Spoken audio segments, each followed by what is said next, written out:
خدا سلامت رہے ہمارا یہ مدرسہ امام باقر۔ السلام علیکم ورحمۃ اللہ وبرکاتہ۔ الحمد للہ رب العالمین والصلاة والسلام علی اشرف الانبیاء والمرسلین وعلی آلہ واصحابہ وبارک وسلم۔ آج مخرج کا بیان لے کر مفید الاطفال سبق نمبر 2 دوسری ویڈیو ہے اس کتاب کی۔ کتاب میں دیکھیں گے کہ مخرج کا بیان شروع ہوگا۔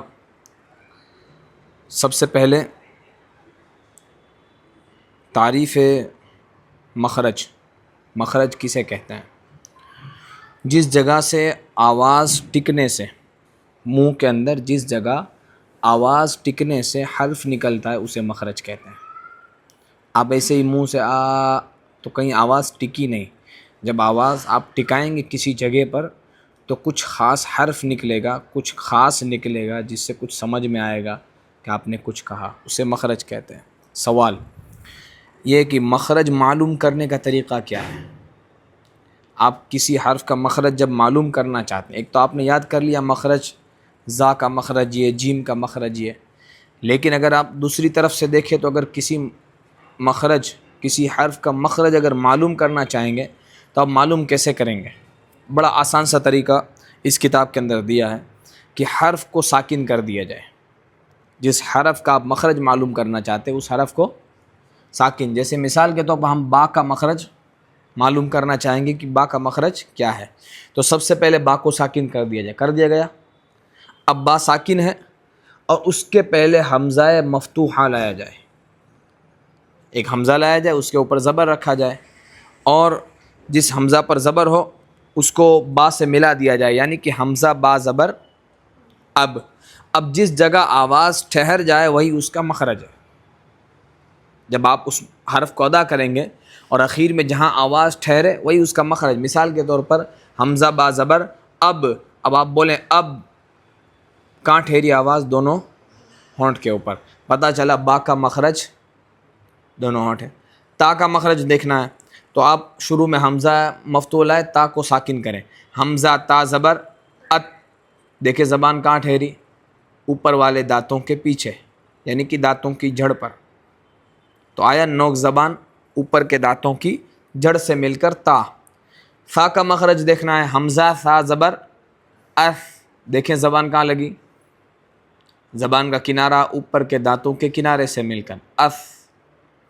جیم کا مخرج دیکھنا ہے، جیم کو لگائیں شروع میں حمزہ جیم زبر اج،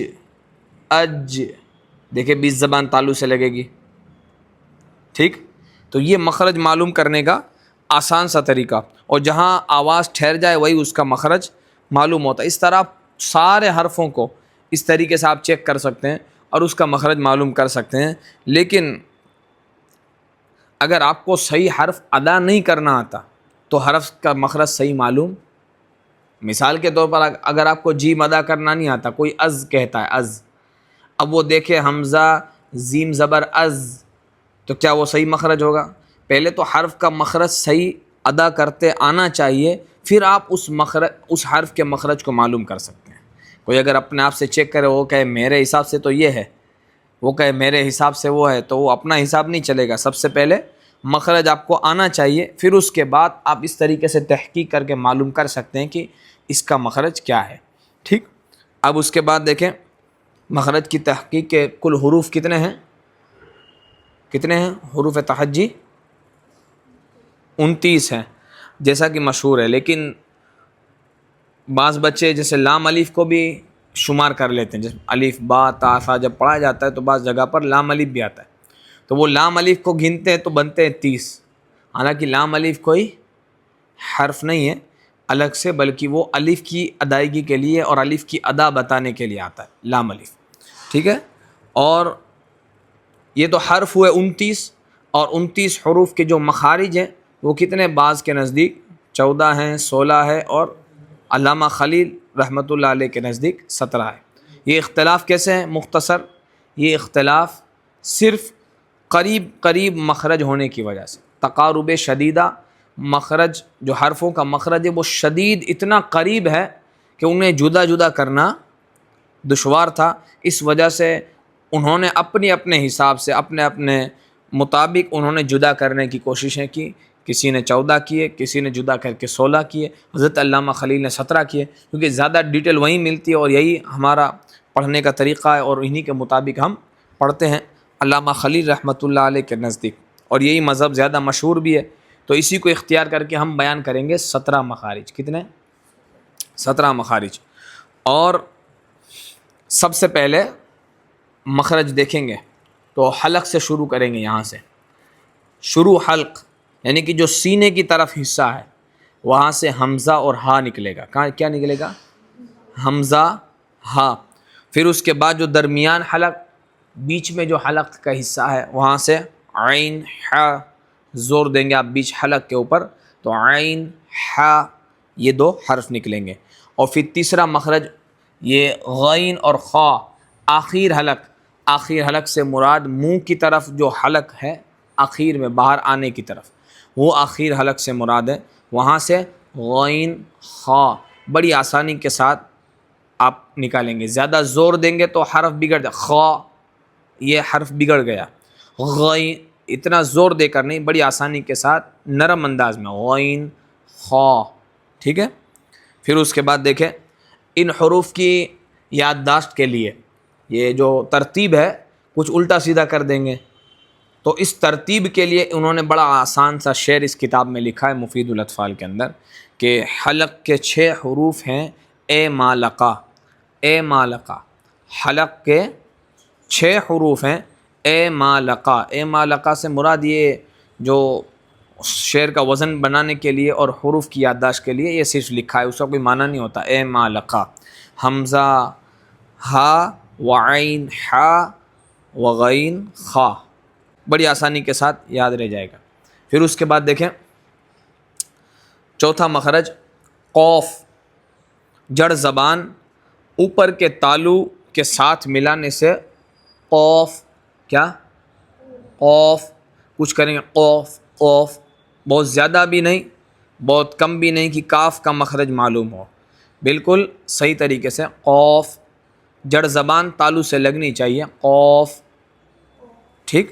پھر اس کے بعد قوف کے مخرج سے تھوڑا منہ کے اندر باہر کی جانب ہٹ کر کاف. کاف کاف کے اندر باریکی ہوگی. پھر اس کے بعد زبان کا درمیانی حصہ، یہ چھٹا مخرج، زبان کا درمیانی حصہ یعنی بیچ والا، اوپر کے تالو سے ملنے سے کون سے حرف ادا ہوں گے؟ 3، جیم شین یا. جیم شین جب آپ پڑھیں گے ادا کریں گے، یہ جو دانت ہے نا، دانت، یہ جو داڑھ کے دانت ہے یہ آپس میں مل جائیں گے صحیح سے، آپ کے اوپر نیچے کے دانت بند ہوں گے اور وزن آئے گا. پھر اس کے بعد زبان اوپر کے تالو کی طرف لگے گی. پہلے منہ صحیح سے بند کر لیں گے ایسے، جیم شین یا دیکھیں گے تو پوری زبان بیچ زبان تالو سے لگے گی. ادا کر کے دیکھیں جیم شین یا، یہ صحیح طریقہ. پھر اس کے بعد اس میں ہے یا جو ہے وہ غیر مدہ ہے. کون سی ہے؟ غیر مدہ. یعلمون. یعلمون جو زبر والی یا ہے، زیر والی یا ہے، حرکت والی، یعنی کہ جو یا مدہ ہے اس کے علاوہ کی جو یا ہے وہ اس میں شمار ہے. آپ دیکھیں یعلمون بولیں یعلمون، زبان کی جڑ اوپر، زبان کا درمیانی حصہ اوپر کے تالو سے لگا. اب یا غیر مدہ کسے کہتے ہیں؟ یہی ہے یا غیر مدہ. جیسے آپ دیکھیں علیہم، لگی زبان اوپر. دیکھیں ایہا، لگی زبان. یفعلون، چاہے اس کے اوپر زبر ہو، چاہے تشدید ہو، چاہے یا ساکن سے پہلے زبر ہو، ہر یہاں پر یا غیر مدہ. کوئی کسی جگہ آپ یا کو کھینچیں گے نہیں. یا مدہ کسے کہیں گے؟ کہ جس کے پہلے زیر ہو، یا ساکن سے پہلے زیر ہو، وہ یا مدہ ہے. اور وہ یہ مخرج نہیں بلکہ بیچ میں خالی حصہ رہے گا، یعنی بیچ زبان اور تالو کے درمیان خالی حصہ رہے گا، وہاں سے وہ یا مدہ نکلے گی. جیسے با یا زیر بی، دیکھیں بیچ زبان تالو کا کوئی میل جول نہیں ہے. دیکھیں بی، ٹھیک ہے، جدا رہی. تو اس کے علاوہ حروف مدہ کے علاوہ جو یا ہیں وہ غیر مدہ ہیں، ٹھیک ہے، جن کا مخرج ہے. اب ساتواں مخرج جو سب سے زیادہ ضروری ہے، واد کا مخرج، ٹھیک ہے. ساتواں، زبان کا کنارہ داڑھوں سے ملا کر ادا کرنے سے واد نکلتا ہے. کس سے؟ داڑھوں سے. ہاں، آسانی کے لیے یہ حصہ دیکھیں، یہ جو دانت ہے اس کا دائیں جانب، بائیں جانب سے، کہاں سے آسانی ہے؟ بائیں جانب سے. جب آپ ادا کریں گے تو زبان آپ کی، یہ جو داڑھ ہے اس طرف زبان لگے گی. کہاں لگے گی؟ اس طرف. یہاں سے زبان لگتے ہوئے یہ جو داڑھ کا حصہ ہے وہاں لگے گی، اور آپ ادا کر پائیں گے واد والا وا، جو جس کی آواز غوں کے مشابہ ہوگی، غوں کے مشابہ ہوگی، دال کے مشابہ نہیں ہونی چاہیے، جیسا کہ سید اعلیٰ حضرت علیہ رحمہ اور دیگر لوگوں نے بھی اس کے حوالے سے لکھا ہے. جو واد کا مخرج غوں کے مشابہ ہوگا. کس کے مشابہ؟ ہاں، یعنی غوں کے اندر اگر صفت استطالت، یعنی کہ جو مشتبہ الصوت جو آواز ہوتی ہے نا، مشتبہ الصوت، لمبائی جو آواز کے اندر ملتی ہے، حرف کے اندر جو درازگی آتی ہے، اگر جو واد کے اندر جو درازگی ہے اگر وہ غوں کے اندر لے کر آئے تو یہ غوں واد ہو جائے گا. بس صفت استطالت کا فرق ہے غوں اور واد کے اندر، آواز بالکل ایسی رہے گی مشابہ.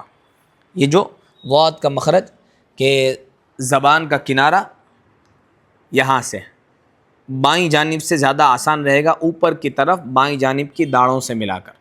پھر اس کے بعد آپ دیکھیں گے کہ 32 دانت ہیں. کل کتنے دانت ہیں؟ 32 دانت ہیں، اور 16 اوپر ہیں ان میں سے اور 16 نیچے ہیں. اور ان دانتوں کی تفصیل اگر آپ دیکھیں گے، کیونکہ اس کے بعد جو حروف ہے وہ دانتوں سے متعلق ہیں، ٹھیک ہے. اب سب سے پہلے ثنایا. کل دانت کتنے ہیں؟ 32. اگر آپ دیکھیں گے تو یہ 32 دانت ہیں پورے. کتنے ہیں؟ 32. 16 اوپر ہیں، 16 نیچے. اوپر کی تفصیل اور ان کے نام موجود ہیں. آگے کے دانتوں کو، ان دانتوں کو دانت کہتے ہیں، اور باقی کے پیچھے یہ جو 4 دکھ رہے ہیں آپ کو، ان کو داڑھ کہتے ہیں. کیا بولتے ہیں؟ جو چبانے کے کام آتے ہیں، ٹھیک ہے. تو سب سے پہلے اوپر کے 2 بڑے دانت دکھ رہے ہیں، 2 بڑے دانت. یہ جو 2 بڑے دانت ہیں ان کو ثنایا کہتے ہیں. اوپر کے 2 اور نیچے کے 2 کیا کہتے ہیں؟ ان کو ثنایا کہتے ہیں. اور ثنایا اوپر اور نیچے کے 4 دانت ملا کر یہ 4 ثنایا ہیں. اوپر کے دانتوں کو ثنایا علیا کہتے ہیں. کیا کہتے ہیں؟ ثنایا علیا. اور نیچے کے 2 دانتوں کو ثنایا سفلا کہتے ہیں. کیا کہتے ہیں؟ سفلا. دیکھیں، ثنایا علیا 2 دانت، ثنایا سفلا 2 دانت. کتنے دانت ہوئے ہیں؟ 4 دانت ہوئے. اب آتا ہے رباعی. کیا ہے؟ رباعی. رباعی کے 4 دانت ہیں. کتنے ہیں؟ دیکھیں 4. کیسے؟ ثنایا علیا اوپر کے جو 2 ہیں ان کے بغل میں ایک یہاں، ایک یہاں، اوپر 2 ہوئے. پھر اس کے بعد نیچے 2. یہ جو ثنایا سفلا ہے نیچے کے 2 بیچ والے، ان کے بغل میں بھی ایک ایک. تو چاروں طرف ایک ایک دانت، نیچے 2 اوپر 2. تو کتنے ہوئے؟ 4. تو یہ کون سے ہیں؟ رباعی. کیا ہے؟ ثنایا علیا کے بغل میں رباعی. پھر اس کے بعد دیکھیں گے انیاب. کیا ہے؟ انیاب. یہ 4 دانت ہیں. اس کے کتنے دانت ہیں؟ 4 دانت ہیں. دیکھیں یہ انیاب. یہ جو آپ نکیلے دانت دیکھیں گے اپنے منہ کے اندر، کون سے دانت؟ نکیلے دانت. یہ جو دیکھیں نکیلے دانت، یہ دونوں. تو یہ رباعی کے بغل میں جو ایک ایک دانت ہیں، اس طرف ایک، اس طرف ایک، نیچے ایک، اس طرف نیچے ایک. تو یہ 4 کون سے دانت ہیں؟ یہ انیاب. کون سے ہیں؟ ہاں، بیچ میں ثنایا، ثنایا علیا اوپر، ثنایا سفلا نیچے. ثنایا کے بغل میں ایک ایک دانت رباعی کا. رباعی کے بعد ایک ایک دانت ہے انیاب کا. کتنے دانت ہو گئے ملا کے؟ 12.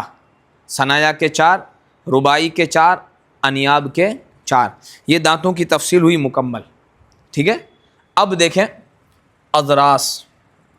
اضراس یعنی کہ داڑھ. کیا ہے؟ داڑھ. اب داڑھ کے دانتوں میں بھی تفصیل ہے. جو داڑھیں ہیں نا، داڑھیں جو چبانے کے کام آتی ہیں، ان کے بھی الگ الگ نام موجود ہیں. ان میں بھی تفصیل ہے. سب سے پہلے آتا ہے زواحق. کیا ہے؟ ہاں زواحق. 4 دانت ہیں اسے. کتنے؟ 4. یہ داڑھ ہے نا جو 4 ہیں، دیکھیں گے آپ یہ نوک والا جو دانت ہے اس کے بعد جو مسکرانے میں نظر آئے گا، آپ ہنسیں گے مسکرائیں گے تھوڑا سا تو نوک والے دانت کے بعد یہ والا دانت نظر آئے گا. کیا کہیں گے اس کو؟ زواحق. یہ غالباً زواحق کا معنی بھی مسکرانے سے آتا ہے. ٹھیک ہے، ضحیکہ مسکرانا، تو یہ نام ہی اس کا یہی ہے، مسکرانے کا دانت. ٹھیک ہے، یہ داڑھ مسکرانے میں کام آتی ہے. 1 2 3 4. ٹھیک ہے، انیاب کے بعد جو ایک ایک داڑھ ہے وہ کون سی ہے؟ زواحق. کیا نام ہے؟ زواحق. اب اس کے بعد آپ دیکھیں گے تو آتی ہے طواحن. کیا ہے؟ طواحن. اس کے 3 دانت ہیں. کتنے دانت ہیں؟ کل کتنے ہوئے؟ 12. ہر طرف 3. اوپر دائیں طرف، اوپر بائیں طرف 3 6، نیچے دائیں طرف، نیچے بائیں طرف. دیکھیں آپ، یہ دیکھیں، یہ جو آخر کا جو یہ ہے اس کو چھوڑ دیجئے. 1 2 اور 3 ہیں. کتنے ہیں؟ 1 2 اور 3. یہ جو 3 اس طرف ہیں، 3 اس طرف ہیں، یہاں 3 اس طرف، یہاں 3 اس طرف، اس کو کہتے ہیں طواحین. کیا کہتے ہیں؟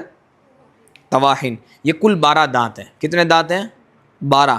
اور اخیر میں جو ہے وہ نواجز ہے. کیا ہے؟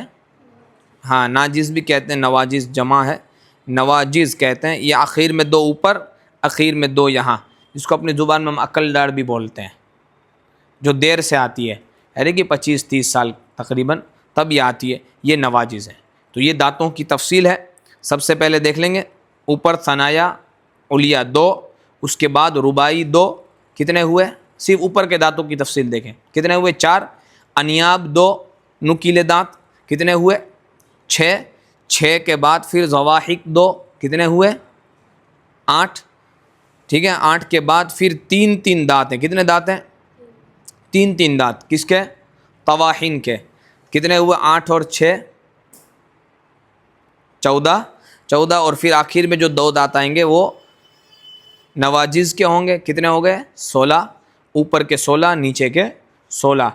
اشعار کی شکل میں اس کتاب میں ترتیب دیا ہے، یعنی کہ یادداشت کے لیے، کہ دانت کل 32 ہیں اے مہرباں، 16 اوپر 16 نیچے ہیں عیاں. عیاں مانی نظر آتے ہیں آپ کو. ہیں ثنایا سامنے کے دانت 4، اوپر 2 نیچے 2. 2 ہیں 2 علیا، 2 ہیں سفلا آشکار، یعنی آپ کو نظر آ رہے ہیں. ہیں ربائی سے ملے انیاب 4، ربائی کے بھی 4 اور انیاب کے بھی 4. اس کے علاوہ جو باقی ہیں اضراس 20 اے باوقار. باقی ہیں اضراس 20 اے باوقار. 20 دانت اب آخر کے کون سے ہیں؟ داڑھ کے. اس کے پہلے جتنے بھی تھے وہ کس کے دانت تھے؟ یہ دانت تھے آگے والے، اور آخر والوں کو داڑھ کہا جاتا ہے. تو دانت کتنے ہوئے؟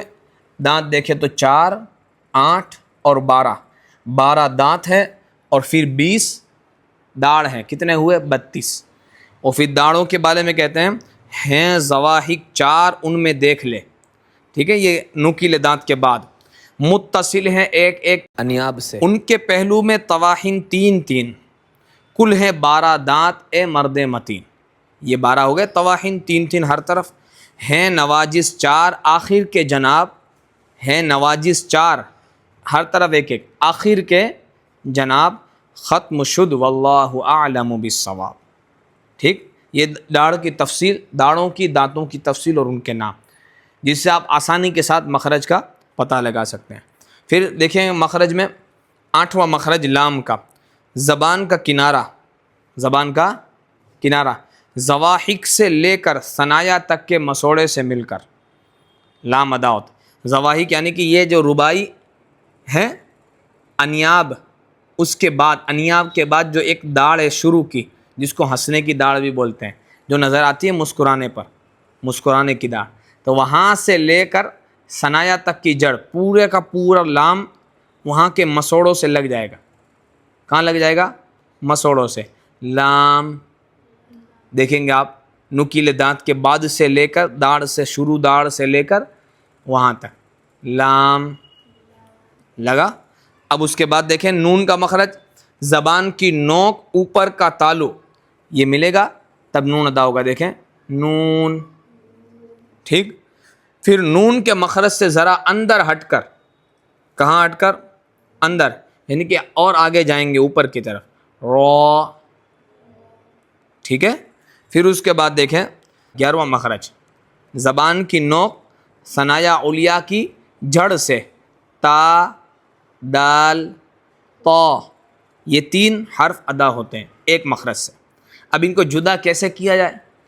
اب یہ لوگ اسے جدا نہیں کر سکے کیونکہ اب اسے جدا کرنا دشوار ہے, اسی وجہ سے ان کا اختلاف ہوا. مطلب یہ کسی کے نزدیک 14 ہیں, 16 ہیں, 17 ہیں. اب الگ تو ہے, ہر حرف کا مخرج علیحدہ ہے, لیکن جب بیان کیا گیا تو 17 ہی مخرج ہوئے, بالکل پورے 29 کے 29 نہ ہوئے. اب ادائیگی سے جو اہل ادا ہوں گے, جو صحیح ادا کرنے والا ہوگا, وہ ہر حرف کو علیحدہ علیحدہ ادا کر کے دکھائے گا. اب یہ جو مخرج ایک بیان کیا تا دال, تو اب میں ادا کرتا ہوں, آپ بولیں گے کہ ایک ہی حرف آپ نے ادا کیا, بلکہ تینوں حرف جس کا مخرج ایک ہے تینوں کو میں الگ الگ ادا کر کے دکھاؤں گا. تا, دال, طا, ہے نا. تو اہل ادا ہر حرف کو الگ ادا کریں گے کیونکہ ہر حرف کا مخرج علیحدہ ہے, لیکن جب بیان کرنے کی باری آئی, ٹھیک ہے, تب 17 ہی مخرج بیان ہوئے, ٹھیک ہے. ادائیگی سے آپ ہر حرف کو الگ پڑھیں گے کیونکہ ہر حرف کا مخرج علیحدہ ہے, الگ الگ ہے, ٹھیک ہے. پھر اس کے بعد زبان کی نوک, زبان کی نوک اور ثنایا علیہ کا کنارہ, یہ یعنی اوپر والے دانت کا کنارہ, وہاں سے ثا, ذال, غا, ثا, ذال, غا, 3 حرف ادا ہوں گے یہاں سے. پھر اس کے بعد زبان کی نوک اور یہ والا زبان کی نوک 13واں مخرج, ثنایا علیہ اور ثنایا سفلا, اوپر اور نیچے دونوں کے دانت کے کنارے, یہ جب ملیں گے زبان کی نوک اور اوپر نیچے کے دانتوں کے کنارے سے, زا, سین, صاد, کیا, ٹھیک ہے. چلیے آگے 14واں مخرج یہ فا, اوپر کے دانت یعنی ثنایا علیہ کا کنارہ, نیچے کے ہونٹ کی تری, یہ جب ملے گا, یہ ہونٹ کا جو باہر کا حصہ ہے اس کو خشکی بولیں گے, اندر کے حصے کو تری بولیں گے جو بھیگا رہے گا وہ. اب اوپر کے دانت کا کنارہ نیچے کے ہونٹ کی تری سے مل کر فا ادا ہوتا ہے. کیا ادا ہوتا ہے؟ فا. پھر اس کے بعد 15واں مخرج, دونوں ہونٹ کی تری مل کر با, کیا, جب آپ ادا کریں گے با, دونوں ہونٹ کی تری ملے گی, اور میم جب ادا کریں گے تو خشکی ملے گی, یعنی کہ آگے والا حصہ میم ہے نا, با میں اندر والا حصہ ہونٹ کا ملے گا, یعنی کہ وہ تر حصہ ملے گا, تری, تر, بھیگا ہوا حصہ, با, میم, ٹھیک ہے. اور دونوں ہونٹ کے دونوں کنارے مل کر اور بیچ میں کھلا رہ کر واو غیر مدہ ادا ہوگا, یعنی کہ جو واو مدہ نہیں ہوتا اس کو غیر مدہ بولتے ہیں, وہاں سے وہ ادا ہوگا. مثال کے طور پر جیسے لکھی ہے میں نے مثال, اولا, لے بولے اولا, لک فاولا, ہے نا. کنارے ملیں گے, بیچ کا حصہ کھلا رہے گا اور بڑے نرم ہونٹ ہوں گے اس وقت. کیسے ہوں گے؟ نرم. اور جب واو مدہ ادا ہوگا, جو یہ جوف کا مخرج ہے, جوف اس کا مخرج ہے, الف, واو یا 3 حرف ہیں, تینوں مدہ. الف ہمیشہ ساکن ما قبل مفتوح ہو, اس کے پہلے زبر ہو الف. واو ساکن ہو, اس کے پہلے پیش ہو. یا ساکن ہو, اس کے پہلے زیر ہو, یعنی کہ حلق کی خالی جگہ سے الف, واو ساکن ما قبل مضموم, یعنی کہ واو ساکن سے پہلے پیش ہو, یہ واو تو ہونٹ کی خالی جگہ سے, اور 20 زبان تالو کی خالی جگہ سے یا ساکن ما قبل مکسور, یعنی کہ یا ساکن سے پہلے زیر ہو. تو یہ تینوں مخرج, تینوں حرف ادا ہوں گے, ٹھیک ہے. الف سے پہلے زبر, جیسے با, حلق کی خالی جگہ سے, دیکھیں با, 20 زبان تالو کی خالی جگہ سے بی, اور دونوں ہونٹ کی خالی جگہ سے, دونوں ہونٹ ملیں گے اس کی خالی جگہ سے بو. لیکن جب آپ بو بولیں گے تو ہونٹ کے اندر تھوڑی سختی آئے گی, آپ بول کے دیکھیں, غیر مدہ کے مقابلے میں تھوڑی سی ہونٹ کے اندر سختی آئے گی. بو. اور آپ دیکھیں بو، ہونٹ کے اندر نرمی ہوگی. ٹھیک ہے، یہ مخرج جس کی مثال کے طور پر یہ حرف دیا گیا، یہ لفظ ہے جس میں تینوں جمع ہیں. نوحیہا. ٹھیک. 17واں مخرج خیشوم جو آخر میں بیان ہوا. ناک کا بانسا حرف فرعی میں آتا ہے. انہوں نے 17واں مخرج کے طور پہ حضرت علامہ خلیل نے اسے بیان کیا. یہاں سے غنہ ادا ہوتا ہے. ناک کا بانسا، یہ ناک سے غنہ ادا ہوتا ہے. خواہ غنہ صفت نون اور میم کا ہو، یعنی کہ غنہ بھی دو ہوتے ہیں. ایک ہوتا ہے غنہ آنی، غنہ زمانی. غنہ آنی یعنی کہ ہر جگہ پر جہاں جہاں اخفاء ادغام نہیں ہوتا وہاں بھی وہ ادا ہوتا ہے. جب آپ نون بولیں گے، میم بولیں گے، کسی بھی حالت میں، چاہے اس پر زبر ہو، زیر ہو، تشدید ہو، نہ ہو، کہیں بھی جب نون اور میم آئے آواز آپ کی ناک میں جائے گی. آواز ناک میں جائے گی. جب آپ نون ادا کریں گے، ایک حرف ہے نون، میم ایک حرف ہے، تو ایک حرف پڑھنے کی مقدار وقت لگے گا، اسی وقت میں وہ آواز ناک میں سے جا کر آ جائے گی. اور پھر گنہ ہوگا تو 2 حرف کے برابر ہوگا، تھوڑا زیادہ ہوگا. جیسے انعمت، دیکھیں انعمت، بولیے، ہے نا. تو یہ انعمت جب آپ نون بولیں گے تو دیکھیں ناک میں آواز جائے گی آپ کی. بولیے. میم بولیں گے تب بھی جائے گی. تو یہ غنہ بھی خیشوم میں شمار ہے. یہ غنہ آنی بالکل مختصر. پھر اس کے بعد جو وہ غنہ جو نون یا میم کے ادغام ناقص یا اخفاء میں بقدر ایک الف ہوتا ہے تو اس کو بھی حرف غنہ کہتے ہیں. اس کو حرف غنہ کہیں گے. جیسے آپ دیکھیں یہ نون کا ادغام ہو رہا ہے، من یقول، یہ ناقص ہوا اس میں بھی. پھر آپ دیکھیں منکم، نون ساکن کا اخفاء کہیں، ناک میں آواز گئی. پھر آپ دیکھیں یہ اقلاب ہو رہا ہے نون ساکن کا، لیکن اس میں میم ساکن کا اخفاء جڑا ہوا ہے نا. پھر اس کے بعد والی مثال بھی دیکھ لیں، من بعد، یہاں دیکھیں من بعد، ہے نا. پھر دیکھیں ام بھی، پھر میم ساکن کے بعد میم آئے لہم مغفرۃ. ہر غنہ کے اندر چاہے میم ساکن کا ہو، نون ساکن کا ہو، اخفاء کا ہو، ادغام کا ہو، ہر غنہ کے اندر ناک میں آواز جائے گی. پھر چاہے وہ غنہ نون اور میم مشدد کا ہو، جیسے آپ دیکھیں گے عم، ان، نون اور میم مشدد کا غنہ. تو یہ خیشوم. یہ میں نے آپ کے سامنے 17 مخارج دانتوں کی تفصیل آپ کے سامنے رکھی، اور اس کے مطابق یہ مخارج جو خصوصاً غوط کا مخرج بڑی آسانی کے ساتھ، اور پھر اس کے بعد لام کا مخرج بھی اسی کے ذریعے آپ کو زیادہ سمجھ میں آ سکتا ہے.